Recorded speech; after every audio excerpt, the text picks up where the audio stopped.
Labak izan nahi du Gaztelu plazan kolokal hontan erakusleiho azkenean euskaraz egiten diren gauzentzat. Non euskara izango den bide edo tresna eta gauza horiek izan daitezkeen oso anitzak.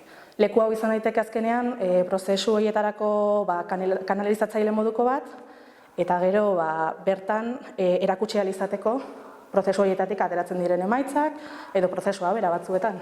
Azpimarratuko nituzke bi ideia nagusi, behin eta berriz agertu direnak. Izango litzatekeela alde batetikan malgutasuna, espazioak malgua izan behar duela egin nahi diren jarduera ezberdinak jaso ahal izateko.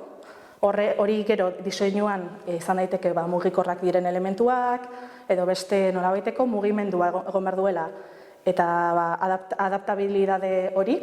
Eta gero beste ideia da topagune izaera izan nahi duela lokalak. Orduan horretarako leku bat, non eroso egongo zaren, non zure lagunekin, familiarekin, elkartu ahal izango zaren, adin desberdinak, baina eroso. Eta hori gero formalki nola gauzatuko den, hori erabakitze bidean dago.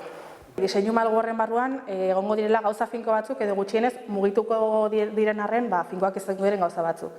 Kafetxo batzuk eman alizateko nola baiteko barra bat, zerbitzuatu alizateko tokiren bat, asmoa dago baita nola baiteko holtza bat ere egotea, holtza hori agian aldakorra izan daiteke, ez da beti egongo, edo hori erabakitzeke dago, baina elementu horiek importanteak izango dira lekuentan.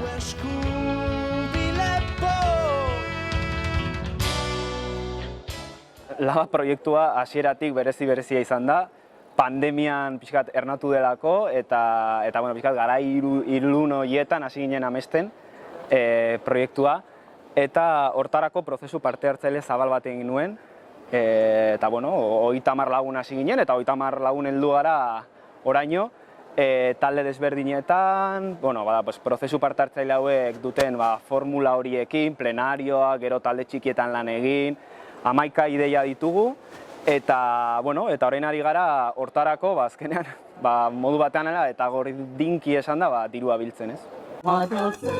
Gehien kitikatzen hauena proiektu kontan da, ze jende desberdin gauden, interes desberdinekin, eta batez ere laneroteko gogo askorekin. Azkeneko urtetan egia esan Iruñan, somatzen nuen olako lurpeko dardara bat, bai musika eszenan, idazleak,